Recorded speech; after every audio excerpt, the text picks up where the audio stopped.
नेत्रवक्त्रो यो हि रुद्राक्ष साक्षात् साधन सदा तत्प्रभावाद्भरे युर्वे विद्या सर्वा प्रतिष्ठिता।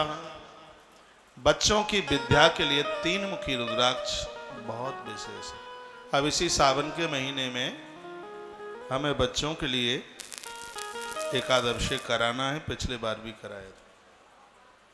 पिछले साल भी बहुत 3 मुखी रुद्राक्ष भेजे हैं और अब के बार भी व्यवस्था की जा रही है। अभी पहुंचे नहीं है हमारे पास, ऑर्डर दे रखा है, पहुंच जाएंगे बहुत जल्दी।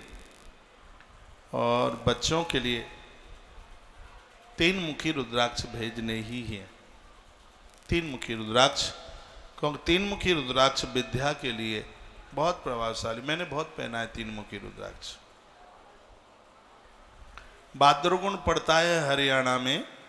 अब किसी ने मुंह से बोल करके मुझसे वो 3 मुखी रुद्राक्ष ले लिया। मैंने सालों साल पहना है 3 मुखी रुद्राक्ष। उसका प्रभाव मैंने देखा। कोई भी किताब द्वारा पढ़ने की जरूरत ही नहीं पड़ी। जो एक बार पढ़ा वो याद हो गया, कंठस्थ हो गया। ये इसका इतना बड़ा मैंने प्रभाव देखा 3 मुखी रुद्राक्ष का। मैंने तो अपने विद्यार्थी काल में से पुराण पढ़ा है। एक दिन मैं आपको चर्चा भी कर रहा था।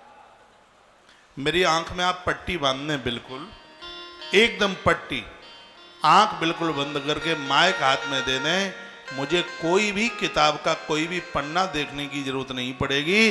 और सिर्फ महापुराण बिल्कुल अद्भुत। एक ग्रंथ तो मैं इसलिए रखता हूँ, श्लोक बोलकर ये आपको भी फिर लगता है कि महाराज प्रमाणित बात कह रहे हैं। और मार्कंडेय पुराण में लिखा है कि कोई भी किताब भले ही तुम्हें कंठस्थ है, यदि वो ग्रंथ तुम्हारे सामने नहीं है तो तुम संदेश शिक्षा तो दे सकते हो, लेकिन जो एक पुण्य की आवृत्ति है वो तुम्हारी झोली में नहीं रहेगी।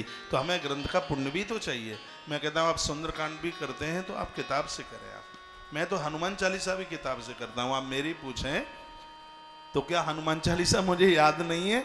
याद है, लेकिन उसको भी मैं किताब से करता हूँ, क्योंकि किताब खोल करके उसकी महिमा बहुत ज़्यादा है। मैं हर कथा, मैंने अष्टादश पुराण भी आपको सुनाए हैं, तो हर ग्रंथ को मैंने पन्ना खोल करके सामने, तभी उसका विवेचन, उसका वाचन आपके बीच में किया है। कितना अच्छा लग रहा है पूरा ग्रंथ मेरे सामने। इतना पढ़ा है कि इसके पन्ने गल गए हैं बिल्कुल इस ग्रंथ के।